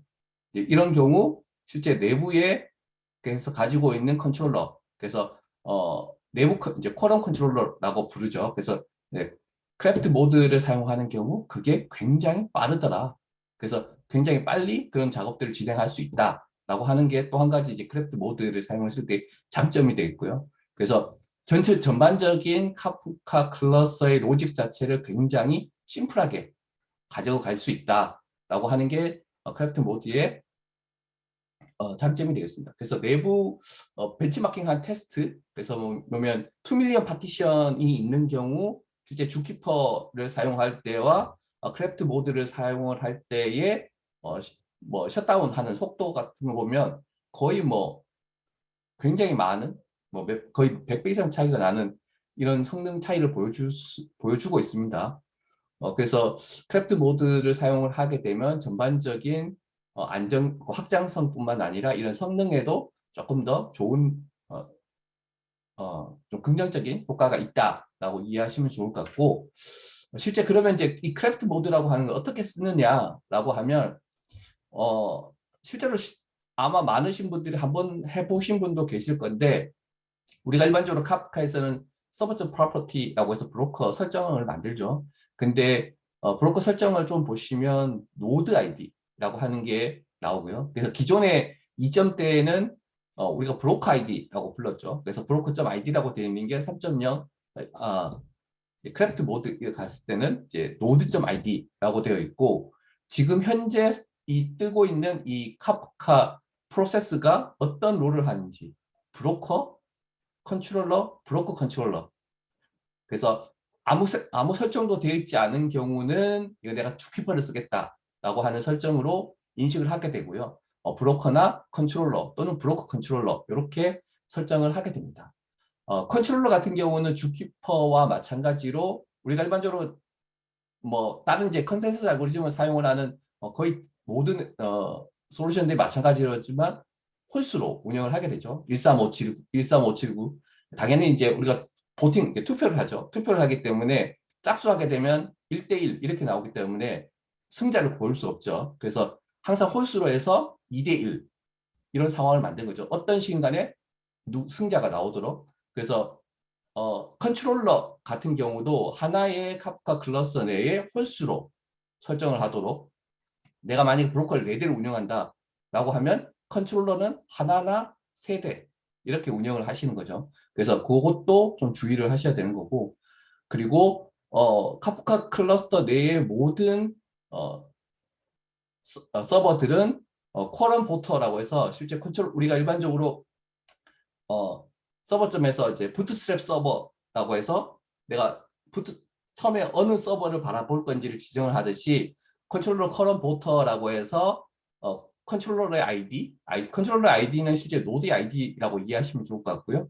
그래서 컨트롤러 IP와 컨트롤러 포트는 이제 리스너 포트라고 이해하시면 좋을 것 같아요. 그러니까 리스너 포트를 이렇게 지정을 하시게 되면 서로 이제 컨트롤러, 그러니까 브로커나 컨트롤러들이 서로 상대방을 인식해서 동작을 하도록 하는 형태로 구성을 하시게 됩니다. 실제로 이 카프카 같은 경우는 카프카 스토리지라고 하는 것을 설정을 하게 돼 있어요. 그래서 뭐 일반 깃허브라든지 같은 게 나와 있는 이제 어떤 따라하기, 뭐 퀵스타트 같은 걸 따라 하시면 이제 실제로 카프카 스토리지라고 하는 CLR을 가지고 랜덤 UID에서 클러스터 ID를 생성을 하게 됩니다. 그러면 그 생성된 클러스터 ID를 가지고 카프카 스토리지 포맷이라고 하는 이제 CLI를 실행을 하게 되고요. 그렇게 되면 카프카 서버 프로퍼티에 지정이 되어 있는 로그 dir에 메타.점 프로퍼티라고 하는 파일을 하나를 생성을 합니다. 뭐 포매팅이라고 하는데 실제로는 메타 프로퍼티 자체를 하나 만드는 거고 그 메타 프로퍼티에는 노드의 아이디와 클러스터의 아이디가 이렇게 들어가 있는 파일을 하나 생성을 하게 됩니다. 그리고 이제 서버를 시작을 하게 되면 메타 프로퍼티 밑에 이제 일반적인 우리가 이제 그 카프카에서 만드는 그런 이제 로그 데이터들을 생성을 하게 되고요. 실제로 이제 주키퍼 쉘과 마찬가지로 카프카 메타데이터 쉘이라고 하는 쉘을 추가로 더 제공을 하죠. 그래서 스냅샷 URL을 지정을 하시고 로그를 지정을 하시게 되면 우리가 일반적으로 주키퍼 쉘에서 사용하듯이 사용하는 것과 마찬가지로 이렇게 사용을 하실 수가 있습니다. 한 가지 차이가 있는 게 이제 아파치 카프카 2.8 처음에 이제 크래프트의 프리뷰가 나왔을 때는 이 메타데이터라고 하는 토픽을 사용을 했습니다. 근데 지금 카프카 3.0이 되면서 언더바 클러스터 다시 메타데이터라고 하는 이름으로 이게 변경이 됐습니다. 그래서 실제로 이제 예전 2.8 때 한번 해보셨던 분들 같은 경우는 요 이름 자체가 변경이 됐다라고 하는 거를 좀 인지를 하시면 좋을 것 같고요. 실제 이 언더바 클러스터 메타데이터 같은 경우는 토픽입니다. 시스템 토픽이라고 이해하시면 좋을 것 같고요. 파티션이 하나인 실제 파티션이 하나를 가진 시스템 토픽이다. 이렇게 이해하시면 좋을 것 같습니다. 그래서 크래프트 모드가 어떤 식으로 동작을 하냐면 크래프트는 실제로는 이제 라프트라고 하는 컨센서스 프로토콜을 사용을 하는 구현체 이렇게 이해하시면 좋을 것 같고 내부적으로 이제 키 500이라든지 다른 이제 그런 이제 내부 기능에서 그러니까 카프카 내부 기능의 일부로 도입이 되어서 사용을 하고 있다라고 이해하시면 좋을 것 같고요. 실제로 이제 이벤트 기반이라고 이야기하는 게 기존의 카프카의 토픽, 파티션 그리고 파티션의 레플리케이션 하는 그런 구조와 동일하게 동작을 하는 거다. 이렇게 이해하시면 될 것 같아요. 그래서 실제 이제 리더가 되는 이제 컬럼 컨트롤러의 이제 클러스터 메타데이터라고 하는 토픽이 하나가 만들어지고 그 리더에 있는 정보 자체를 다른 팔로워가 되는 컨트롤러에서 패치해서 가져가서 사용을 하는. 그래서 어, 리더가 팔로워한테 푸시하는 게 아니고 팔로워들이 리더에 있는 것을 이제 가지고 가는 형태. 이렇게 이해를 하시면은 좋을 것 같습니다. 그리고 또 한 가지 실제 이 컨트롤러가 하는 역할 중에 이제 중요한 것 자체가 리더를 선정을 하는 기능이 있는데요. 리더를 선정을 한다는 거는 리더가 사용할 수 없는 상황이 되거나 아니면 어, 리더가 죽어서 뭐 다른 데를 실제로 다른 이제 팔로워들이 리더를 인지할 수 없거나 하는 경우는 새로운 리더를 선정할 어, 이제 리더를 선출하게 되죠. 그래서 리더 선출하는 같은 경우는 이제 이 포치라고 하는 실제로 다른 데서는 텀이라고 부르기도 하고 우리가 대통령 선거할 때는 뭐 20대 대통령에서 몇 대 이렇게 하죠. 그래서 몇 번째 선거냐 이렇게 이해하시면 좋을 것 같아요. 그래서 뭐 첫 번째 선출 뭐 이렇게 이해하시면 될 것 같아요. 그래서 첫 번째 리더 선출 이렇게 이해하시면 좋을 것 같고요. 그래서 리더 선출하는 과정에 대해서 잠깐 설명을 드리면 실제로 컨트롤러 리더 일렉션 같은 경우는 지금 첫 번째 컨트롤러가 리더로 되어 있고 두 번째 컨트롤러가 팔로워, 세 번째가 팔로워 이렇게 되어 있죠. 근데 첫 번째가 되어 있는 리더의 포치가 1번이죠. 그러니까 첫 번째 선출에서 첫 번째 컨트롤러가 리더가 됐다 이런 의미라고 받아들이시면 좋을 것 같고요. 그래서 쭉 이제 실제로 이제 이 클러스터 메타데이터에는 첫 번째 투표 선출, 그 투표를 통해서 선출이 된 그러니까 기록 자체가 쭉 남아 있는 거고요. 그리고 두 번째 컨트롤러의 클러스터 메타데이터에는 어떻게 보면 이제 옵셋이 3인 거죠. 다른 컨트롤러에는 옵셋이 5가 되어 있는 거고 이런 경우 실제로 두 번째에 있는 요 메타데이터 같은 경우는 첫 번째 리더에 있는 정보를 가져다가 다시 갱신하는 그런 구조로 되어 있습니다. 그리고 실제 이 라프트 같은 게 실제로 다른 컨센서스 알고리즘에 비해서 굉장히 단순하게 되어 있습니다. 그래서 실제로 한 번 투표할 때 각각의 이제 보팅하는 이제 투표자들은 한 번만 할 수 있고 실제로 로그를 더 많이 가진 애한테 투표를 하도록 되어 있습니다. 그리고 더 많은 투표를 받은 사람이 승자가 되는 그런 논리라고 이해를 하시면 좋을 것 같고요. 지금 예를 들어서 리더인 컨트롤러 1이 어떤 이유 때문에 예를 들면 이제 장애가 나서 죽거나 아니면 더 이상 이제 통신이 되지 않거나 하는 경우 새로운 리더를 선출을 해야겠죠.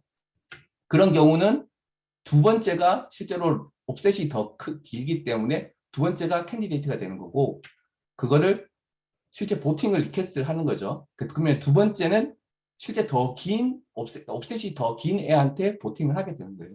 그러면 실제로는 컨트롤러 2보다 컨트롤러 3이 실제로 옵셋이 더 크기 때문에 얘도 마찬가지로 실제 컨트롤러 3이 리더다라고 이제 그랜티드 해서 승낙을 하는 거죠. 그러면 세 번째 컨트롤러가 리더로 승격이 되는 겁니다. 그러면 리더로 승격이 되게 되고 그러면 실제로 내가 두 번째 투표가 끝났기 때문에 두 번째 투표가 됐다라고 한 메시지를 보내게 되고 실제 두 번째 팔로우가 오케이 하는 거죠. 그러면 실제로 이 클러스터 메타데이터에는 두 번째 투표가 된 기록 자체가 남게 되고요.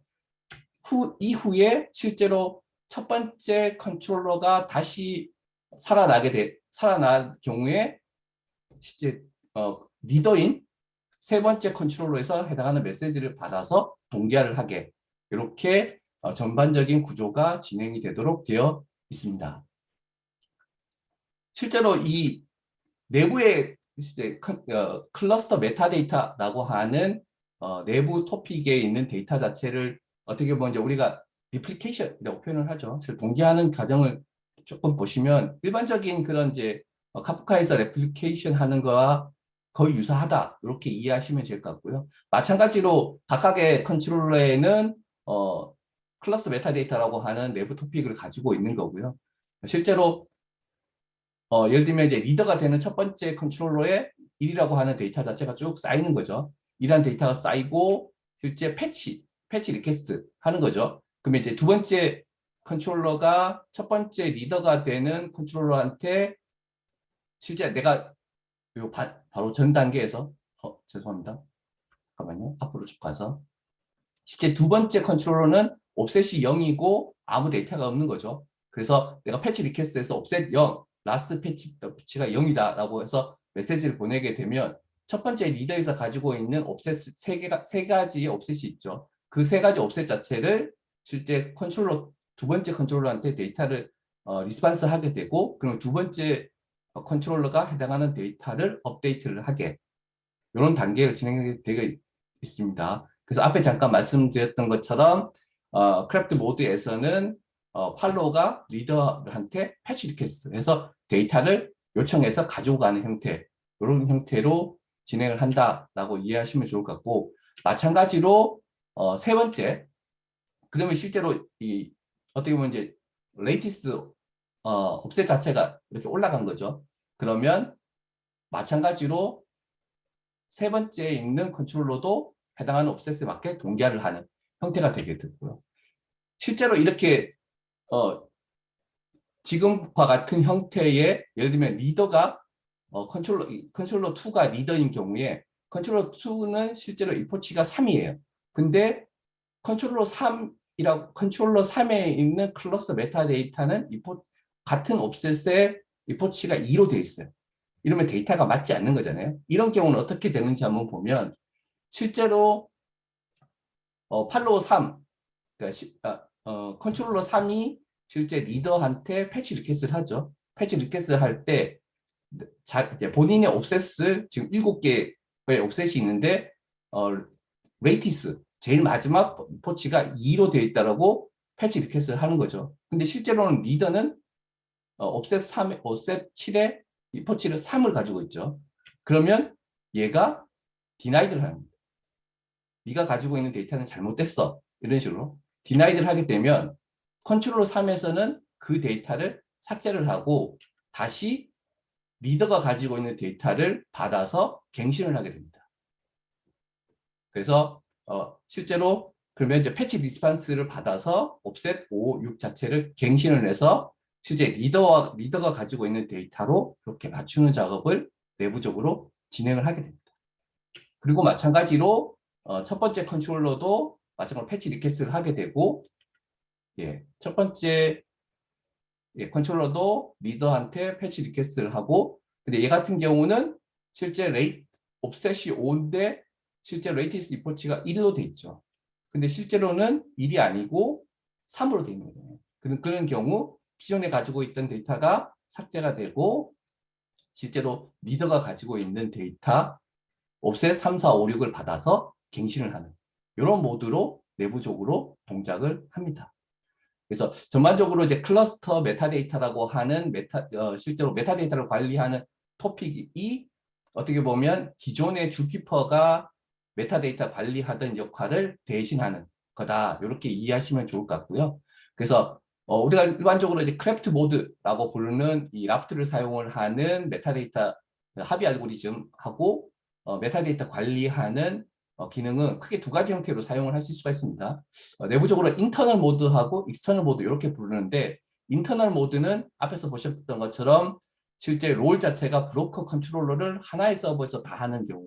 그래서 우리가 쉽게 생각하면 지금 현재 주키퍼랑 브로커를 같은 서버에서 운영을 하는 뭐 그런 거라고 유사하다고 이해하시면 좋을 것 같고, 익스터널 모드 같은 경우는 브로커는 브로커 롤, 컨트롤러는 컨트롤러 롤만 하도록 두 가지를 분리하는, 그러니까 어떻게 보면 지금 현재 주키퍼랑 브로커 자체를 따로따로 운영하는 거와 동일한 형태로 운영을 하는 거를 이제 익스터널 모드 이렇게 부르고 있습니다. 그래서 지금 현재 구조하고 똑같다 이렇게 이해하시면 될 것 같고, 단지 주키퍼가 아니고 카프카 브로커가 그 컨트롤 카프카 브로커가 주키퍼를 대체를 해서 운영을 한다. 이렇게 이해를 하시는 게 익스터널 모드 이렇게 이해하시면 좋을 것 같고 지금 컴플런트 내에서는 실제로 인터널 모드보다는 익스터널 모드를 사용을 하는 거를 공고를 하고 있습니다. 예, 그 공고하는 이유 자체는 실제로 이 브로커 자체가 실제로 메시징을 처리하는 거와 메타데이터 그리고 이제 메타데이터 처리 그리고 이제 합의 알고리즘을 통해서 이제 보팅을 하는 이제 그 역할까지를 다 수행을 하게 되기 때문에 실제로 리소스 자체가 조금 어떻게 보면 이제 주키퍼랑 이제 카프카 브로커 자체를 같은 서버에서 운영을 하는 거와 같은 효과 같은 이제 거라서 어떻게 보면 이걸 자체를 두 가지를 좀 분리를 해서 운영을 하는 게 좋지 않겠냐라고 이야기를 하는 거고 또 한 가지는 확장할 때 앞에서 말씀드렸다시피 컨트롤러 같은 경우는 실제 1357구에서 이제 홀수대를 유지를 하도록 공고를 하고 있죠. 그런 경우 같은 인터널 모드로 같이 운영을 하실 경우 스케일을 할 때 어떻게 보면 이게 잘못돼서 컨트롤러가 짝수가 되도록 이게 짝수가 되거나 이렇게 늘어날 소지가 있는 거죠. 그런 경우 예, 조금 이제 문제가 될 수 있기 때문에 실제로 익스터널 모드를 통해서 컨트롤러 같은 경우는 기존의 주키퍼처럼 135 이렇게 운영을 하는 거는 진짜 조금 공고를 하고 있다. 이렇게 이해를 하시면 좋을 것 같은데 요거는 이제 컴포넌트 이야기고요. 실제로 내부 사정이나 실제 어떤 용도로 카프카를 운영을 하는지에 따라서 어떻게 보면 좀 선택적으로 사용을 하시면은 좋을 것 같습니다. 네. 제가 개인적으로 이제 내부적으로 테스팅을 할 때 크래프트 모드 이네이블해서 뭐 토픽을 만들고 토픽에 메시지를 넣고 데이터 파이프라인 이렇게 만들어서 해보면 실제로는 이제 이 프로덕션 환경에 굉장히 많은 이제 데이터 자체를 넣고 하는 게 아니고 그냥 데모 테스트 용도로 동작 돌리는 거기 때문에 뭐 아무런 문제가 없었지만 실제로 이제 프로덕션 환경에서 좀 사용하면 또 다를 수도 있겠죠. 그래서 지금 한번 사용 테스팅을 일단 테스트를 한번 해보실 거를 공고를 드리고요. 그리고 굉장히 많은 이제 블로그라든지 관련되어 있는 아티클들이 지금 현재 나와 있습니다. 그래서 이런 데이터들을 많이 참고를 해보시면은 좋을 것 같습니다. 여기까지가 지금 아파치 3.0에 포함되어 있는 크래프트 모드에 대한 설명을 조금 드렸고요.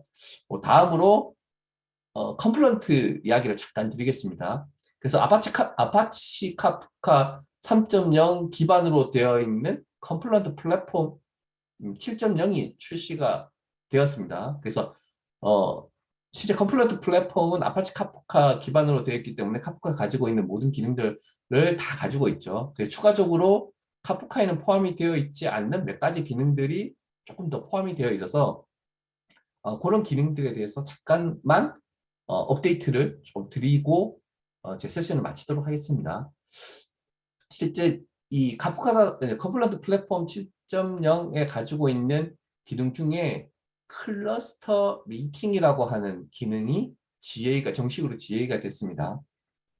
이 클러스터 링킹이라고 하는 기능에 대해서 잠깐 말씀을 드리면 우리가 일반적으로 카프카 클러스터 자체를 하나로 운영할 때 카프카 클러스터를 여러 개로 운영할 때 실제 카프카 클러스터에 대한 DR이나 백업을 만들 때 실제로 우리가 미러메이커 2를 많이 사용을 오픈소스에서 미러메이커 2를 통해서 특정 클러스터에 있는 데이터를 복제를 해서 다른 클러스터로 옮기는 작업을 많이 진행을 하죠.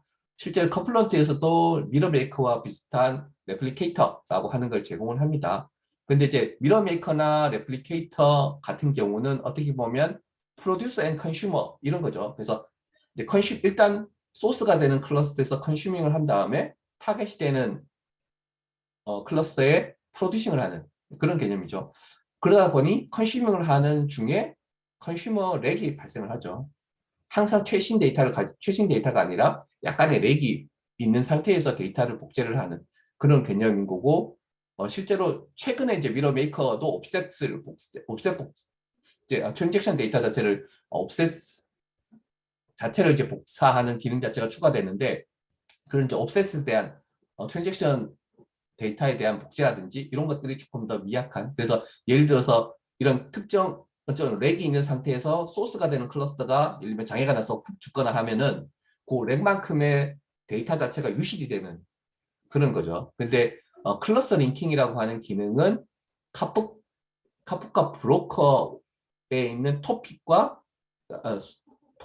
토픽을 바이트 투 바이트로 타겟이 되는 클러스터 쪽에 복제를 하는 굉장히 쉽게 생각을 하면 카프카 브로커의 파티션의 리플리카를 만들 때 그러니까 리더 파티션에 있는 거를 복제해서 레플리카 파티션을 만드는 거와 유사하다고 이해하시면 좋을 것 같아요. 그래서 리더가 이제 특정 토픽의 특정 토픽에 어떤 레코드가 쌓이는 바이트를 그대로 복사해서 타겟 시스템에서 넣어주는 그러다 보니 별도 외부 프로세스가 필요하지 않습니다. 그래서 미러 메이커나 레플리케이터 같은 경우도 외부에 특정 프로세스를 하나 기동을 시켜야 되는 거잖아요.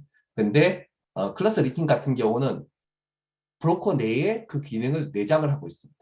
그래서 브로커에 있는 특정 토픽을 그대로 바이트 투 바이트로 복제를 해서 타겟이 되는 데이터에 타겟이 되는 클러스터에다 만드는 기능이다. 이렇게 이해하시면 좋을 것 같고 예를 들면 이제 하이브리드 클라우드 그래서 온프렘에 있는 데이터를 내가 퍼블릭 클라우드로 보내거나 아니면 이제 멀티 클라우드 A라고 하는 클라우드에 있는 데이터를 B라고 하는 클라우드로 복제를 하거나 라고 하는 그런 이제 케이스에서 클러스터 링킹을 사용을 하시면은 굉장히 렉이 없는 상태에서 바이트 투 바이트로 그대로 복제를 할 수 있는 굉장히 좋은 기능이라고 생각을 하고 저도 이제 몇 번 데모나 표시 그러니까 고객한테 데모하거나 하게 되면 고객들이 굉장히 좋아하는 특히나 이제 글로벌 컴퍼니 같은 경우는 미주의 데이터 센터가 하나가 있고 유럽의 데이터 센터 하나 있고 아시아의 데이터 센터가 하나가 있고 세 개의 데이터 센터에 있는 데이터를 이렇게 맞춰야 되는 그런 되게 복잡한 이제 시나리오가 있는 경우에는 이런 클러스터 링킹 자체가 굉장히 적합하게 사용할 수 있다라고 말씀드릴 수가 있을 것 같고요. 다음으로 저희가 이제 Confluent for Kubernetes라고 하는 기능이 있습니다. 그래서 실제로 이제 많으신 고객들이 카프카 같은 경우는 이제 베어메탈에다가 설치해서 운영을 하시죠. 근데 이제 베어메탈이 아니라 VM 환경 또는 쿠버네티스 환경에서 실제 카프카를 설치해서 운영을 하시려고 하시는데 특히나 이런 이제 쿠버네티스 환경에 카프카를 설치를 하실 때는 뭐 굉장히 이제 지금 이제 오픈 소스로 나와 있는 여러 가지의 그런 이제 뭐 헬름 차트를 사용하시거나 도커 이미지를 사용하시거나 하실 텐데 컴플런트에서는 쿠버네티스 환경에서 실제 카프카 클러스를 운영하실 수 있도록 하는 오퍼레이터를 제공을 합니다. 특히나 쿠버네티스 환경 같은 경우는 우리가 일반적으로 베어메탈이나 VM 환경 같은 경우는 스케일을 하실 때 우리가 먼저 스케일 인하우스를 하실 때 굉장히 손이 많이 가잖아요. 하지만 이제 쿠버네티스를 사용을 하시게 되면 슈링크 클러스터, 그러니까 클러스터 자체의 사이즈 자체를 슈링크 하실 때 굉장히 손쉽게 클러스터 자체를 늘렸다 줄였다 하실 수 있도록 하는 기능 자체가 추가적으로 더 들어가 있다라고 이해하시면 좋을 것 같고 앞에서 뭐 아파치 3.0 업데이트에서도 말씀드렸다시피 크래프트 모드 자체의 프리뷰를 사용하실 수가 있고요. 그래서 그리고 뭐 우리가 C3라고 하는 내부적으로는 C3라고 부르고 컴플루언트 컨트롤 센터라고 부르는 웹 UI가 있습니다. 그래서 그 웹 UI를 사용하실 수가 있다. 그냥 손쉽게 사용할 수도 있다라고 하는 거를 말씀을 드릴 수가 있겠고요. 잠시만요.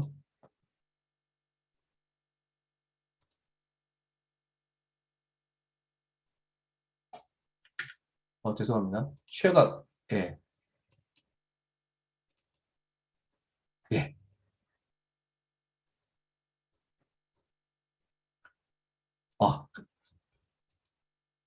네.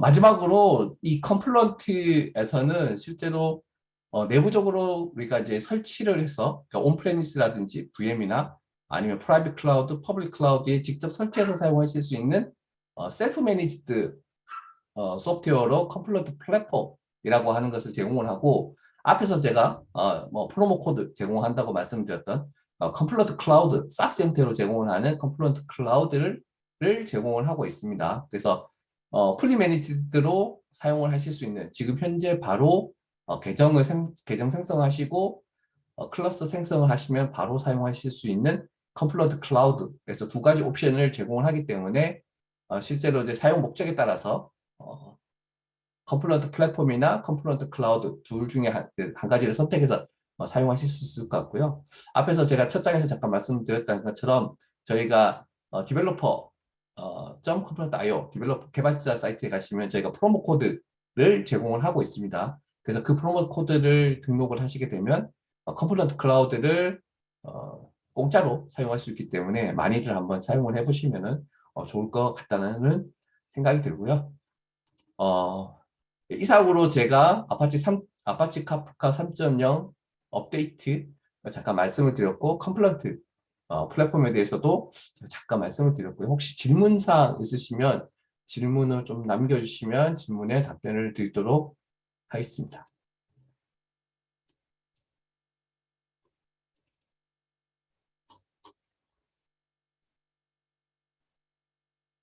네, 잠시만요. 제가 챗을 좀 열어서 보도록 하겠습니다.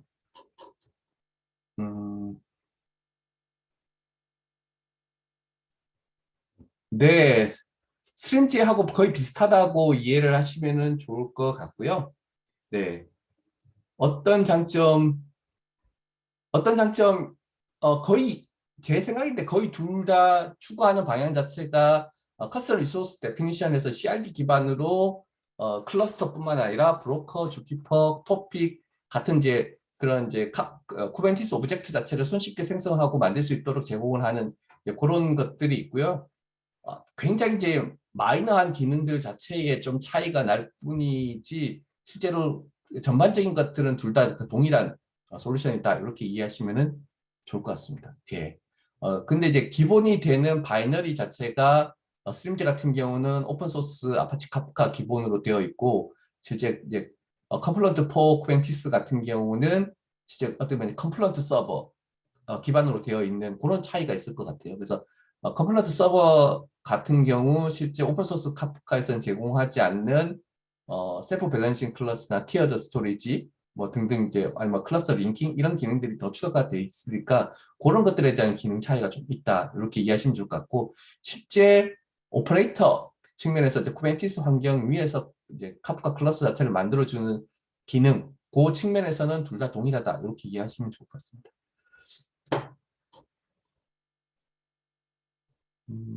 또 다른 질문이 있을까요? 어, 실제로 쿠버네티스 환경에서 카프카 자체를 운영을 하는 거에 대한 이제 대용량 사례라고 이야기를 하시면 저희가 앞에서 바로 전 시간에 제가 컴플런트 클라우드에 대해서 잠깐 말씀드렸죠. 실제로 이 컴플런트 클라우드 자체가 지금 현재 쿠버네티스 환경에서 동작을 하고 있습니다. 그래서 어떻게 보면 가장 대용량 사례가 컴플런트 클라우드다 이렇게 이해하시면 좋을 것 같고요. 예, 그래서 쿠버네티스 환경 위에서 운영을 하는 제일 큰 사이트라고 하면 이제 컴플런트 클라우드 이렇게 말씀을 드릴 수가 있을 것 같고요. 실제로 그건 있습니다. 실제로 우리가 이제 카프카 같은 것들을 운영을 하시다 보면 카프카의 성능에 가장 영향을 많이 미치는 것 중에 한 가지가 디스크 IO이잖아요. 뭐 네트워크 IO도 있지만 물론 이 뭐 쿠벤티스 잘 아시다시피 쿠벤티스의 그 오버레이 네트워크나 오버레이 디스크 자체가 그렇게 일반적인 이제 베어메탈에 있는 그 로컬 디스크하고 성능이 완전히 같지가 않잖아요. 그것만큼은 좀 감안을 하셔야 되는 것은 사실입니다. 네. 하지만 쿠베네티스가 제공을 하는 장점이 분명히 있죠. 그래서 베어메탈이라든지 VM하고는 또 다른 실제 이제 운영상이라든지 아니면 이제 관리사 뭐 운영 관리 측면에서의 그런 장점들이 있기 때문에 그런 것들은 확실히 장점이 된다. 이렇게 이해를 하시면 좋을 것 같고요.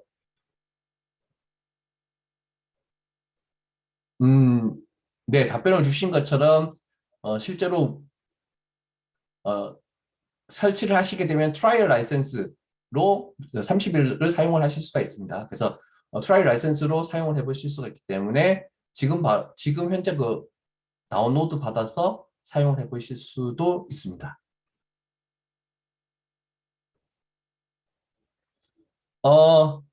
혹시 저희한테 따로 연락을 주시면 저희가 POC 관련해서는 조금 더 지원을 해드릴 수도 있을 것 같아요. 라이센스 측면에서. 네. 따로 연락을 한번 주시면 좋을 것 같습니다.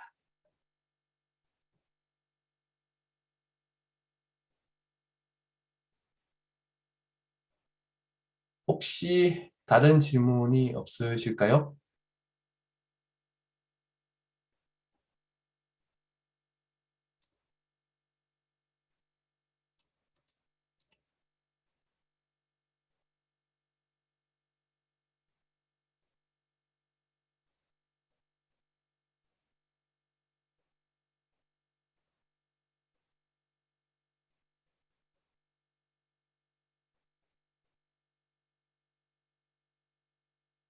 혹시 윤종원님은 어, 엔터프라이즈 에디션 지금 사용하고 계신 건가요? 아니면 이제 커뮤니티 에디션 사용하고 계신 건가요? 어떤 버전을 사용하고 계신지.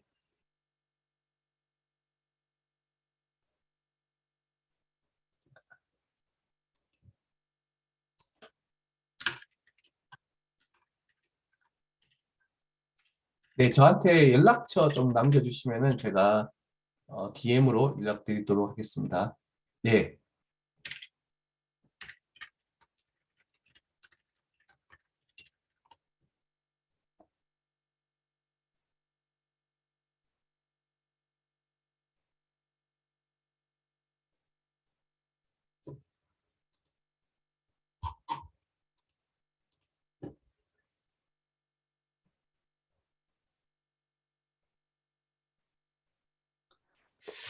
네, 네. 어, 뭐 더 이상 질문 없으신 것 같아서요. 제가 마지막 한 번만 하나만 멘트하고 고승모님한테 넘기도록 하겠습니다. 네, 지금 시장에서 지금 카프카에 대해서 되게 관심이 많으세요. 아마 여기 계신 분들은 어느 이제 특정 조직이나 이제 여기에 속해져 있어서 뭐 그런 잘 느낌을 못 받을 수도 있는데 저 같은 경우는 여러 고객을 만나다 보니까 굉장히 이제 다양한 이야기들을 듣고 좀 많은 것들을 보잖아요. 그러면 이제 카프카라고 하는 것 자체가 어떻게 보면 굉장히 이제 좀 예전에는 핫했지만 별로 이제 또 사용에 대해서 좀 두려움이 많았다면 지금은 굉장히 많은 분야와 굉장히 많은 회사들에서 많이들 사용하고 하려고 하고 있다라고 생각이 들고요. 이런 늦은 시간까지 지금 이제 이런 미더에 참석을 하셔서 이런 이야기들을 듣고 하시는 분들은 어떻게 보면 굉장히 좋은 기회라고 이제 생각이 들고요. 그래서 카프카를 조금 더 깊이 있게 잘 하시면은 앞으로 대박 날 거다라고 하는 걸 마치도록 하겠습니다. 네. 황주필 상무님이 발표 잘 해주셨고요. 네, 오늘 준비된 내용은 여기까지이고요. 네, 이벤트로 많은 분들 상품 받아가셨으면 좋겠고요. 그리고 내년에 코로나가 좀 잠잠해지면 오프라인으로도 미덕을 진행할 수 있지 않을까 또 기원을 하고 있습니다. 네. 오늘 늦은 시간까지 참석해 주신 분들 너무 감사하고요. 오늘 마무리하도록 하겠습니다. 수고하셨습니다.